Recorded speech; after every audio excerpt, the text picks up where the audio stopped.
전재수 통일교 얘기를 하기 전에 오늘 지지율을 보니까요. 이재명 대통령 지지율이 계속 60%대를 육박을 하다가 네, 일주일 빠졌죠. 사이에 네. 50%대로 빠진, 그러니까 6%포인트 정도가 빠진 설문조사가 나왔어요. 그게 아마 이 통일교 이슈가 좀 영향을 네. 주지 않았을까라는 네. 생각이 들고, 물론 그게 이제 한 개의 여론조사 회사에서만 그런 숫자가 나왔고, 다른 데는 또 국힘은 오히려 떨어지고 민주당은 그대로고 뭐 이런 데도 있긴 합니다. 근데 어쨌든 이 통일교가 선거에 있어서 스모킹 건이 될 수도 있겠다라는 얘기를 저희가 계속했었는데, 이번에는 전재수 의원이 통일교와의 만남을 부인했었는데 같이 책 들고 사진 찍은 것도 나왔고, 그래서 접촉 문건이 실존인가라는 얘기가 나온 가운데 정청래 의원은 특검은 절대 할 수 없다라고 얘기를 했습니다. 어떻게 생각하세요? 이게 그러니까 국민의힘을 어떤 종교에 오염된, 어떤 특정 종교에 오염된 정당으로 이렇게 완전히 끌어내리려고 했었는데, 알고 보니까 민주당이 더 심했던 거죠. 근데 제가 선거를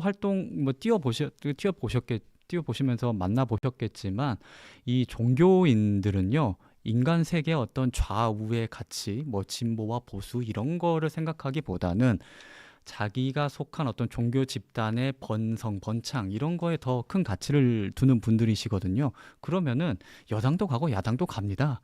그분들 다 그럴 거라고 생각을 하고 만나거든요. 그럼 당연히 그런 일이 발생했을 거라고 생각을 하는데, 이상하게 저는 권성동 의원님만 이렇게 연관이 있는 것처럼 나오더라고요. 그 부분이 좀 저는 이해가 안 가고, 저거 분명히 민주당도 이런 일들이 있었을 텐데 아니나 다를까 이게 나온 것이었고, 국민의힘을 공격하려던 어떤 그런 이슈가 화살이 이제는 민주당으로 가버린 것이 아닌가, 그렇게 생각합니다. 그래서 지지율도 떨어진 거라고 저는 보고 있고요. 네. 오늘 통일교랑 전재수 의원실 압수수색 벌이고 그랬잖아요. 앞으로 수사로 밝혀져야 할 부분은 뭐가 있을까요?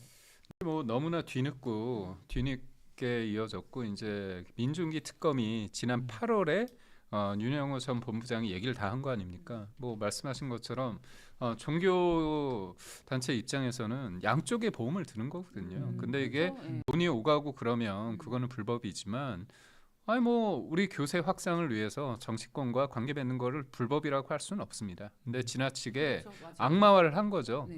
동시에 얘기를 했는데 한쪽은 쌩까고 한쪽만 몰아간 거잖아요. 근데 이게 권성동 케이스뿐만이 아니라 또 하나가 뭐냐면, 후원금, 쪼개기 후원금 받은 게 있는데요. 국민의힘 쪽 사람들은 혐의 내용에 다 적시를 했어요.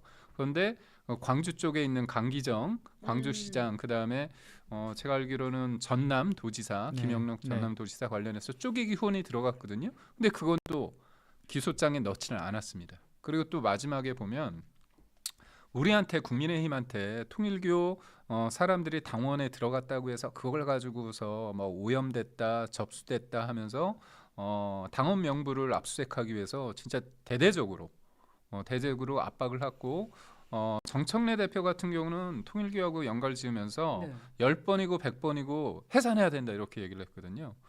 근데 알고 보니까 민주당도 들어온 거예요, 사람들이. 그게 다 특검에서 알려진 겁니다. 근데 그런 것들을 다 모른 상태에서 일방적으로 좌표 찍어서 국민의힘을 한 거잖아요. 그래서 국민들이 분노하는 지점은 뭐냐면, 지들이 더하네, 이런 부분이 있는 겁니다. 그런데 8월 달에 하고 나서 묵힌 거잖아요. 그러면 저는 두 가지가 중요한데, 첫 번째는 이재명 대통령이 이거를 보고를 받았을 것 같아요. 뭉갠 겁니다. 뭉갰겠죠. 특검이 뭐 가재는 개편이라고 당연히 그거 안 하겠습니까? 민정수석도 있는데. 그래서 저는 그걸 알고 있다는 거고, 그다음에 지금 여러 가지 보면 임종성 전 의원이 있는데, 임종성 의원이 저기 윤영호 전 본부장한테 전화를 해서 이재명 후보가 연락 준다 그 얘기를 했거든요. 그래서 어머니를 만나고 싶다, 한학자 총재를. 근데 그게 일부에서는 이재명, 또 한쪽에서는 이재명 측, 이게 혼재돼 있습니다. 근데 여하튼 그렇다면 저는 이재명이라는 사람이 왜 국무회의 때 2번이나 화를 냈을까? 그리고 최종적으로 확정되지 않은 범죄를 가지고 해산까지 언급을 했을까? 저는 캥기니까 그렇다고 봐요. 캥기니까. 그래서 저는 딱 두 가지가 중요하다. 우선적으로 보고를 받았냐, 특검이 묵히는데, 그리고 두 번째는 네. 한학자 총재를 만났냐, 그거를 좀 가야 되는데 지금 뒤늦게 이렇게 압수수색하는 거는 좀 그림을 만들어주고 특검을 막기 위한 일종의 쇼다 이렇게 봅니다.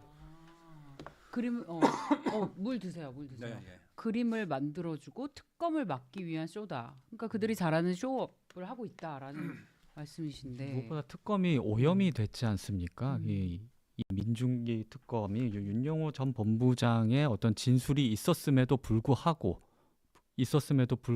민주당 측은 수사하지 않고 이거는 김건희와 그리고 윤석열과 관련되지 않기 때문에 수사를 안 했다. 이건 그냥 덮은 거거든요. 이거는. 그래서 이런 공정성의 문제도 국민이 보았을 때 굉장히 이거는 말이 안 되는 것이다라는 생각을 갖게 하기에 충분했다고 보고 있습니다. 그래서 아마 이번 여론조사 결과가 그대로 네. 반영되지 않았을까 그 생각이 앞으로 듭니다. 더 네. 떨어질까요? 이게 어디까지 가느냐, 방금 말씀해 주신 것처럼 대통령까지 올라가느냐, 그리고 어떤 정보들이 나오느냐에 달려 있겠죠. 저는 그래서 저기 윤영호 전 본부장의 최후 진술을 좀 기다리고 있었는데 언제죠? 그게 진술이? 최후 진술이 지나갔습니다. 어, 끝났습니다. 근데 어. 마지막에 그때쯤에 그 전전날쯤에서 이제 이재명 대통령이 뭐 종교 회사 막 엄청 강한 단어를 이렇게 썼잖아요. 그게 좀 영향을 미치지 않았을까 생각을 해요. 아, 여기서 내가 알고 있는 대로 다 불었다가는 정말 우리 종교 재단이 아주 그냥 산산조각 나겠구나. 이런 걱정을 하지 않았을까. 저는 그런 생각이 듭니다. 요즘 그래서 대통령이 이렇게 예민한가? 생중계하는 거 보면은 실수를 많이 하고 이상한 말 많이 하잖아요. 그렇죠. 네. 환단고기도 그렇고. 네. 네.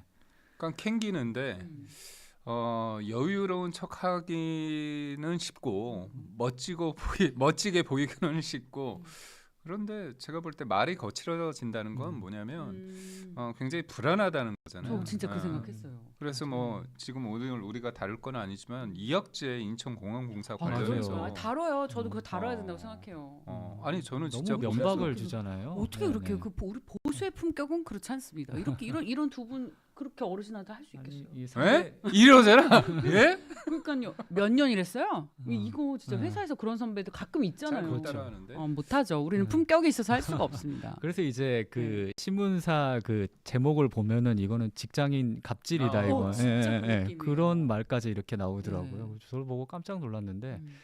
이게 감정이 좀 격해져 있는 건 맞는 것 그쵸? 같습니다. 아, 네, 저만 네. 그렇게 느낀 게 아니구나. 현지 누나가 뭐 속색이나?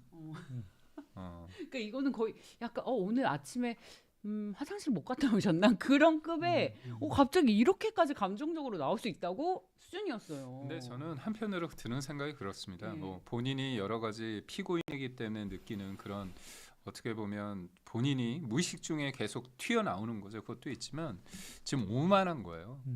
아니 국민들 앞에서 아니 문제 지적은 할 수 있는데 그 태도가 너무나 고압적이고 아니 업무 보고가 자기 뭐 마음대로 막 지시하고 얘기하는 건 아니잖아요.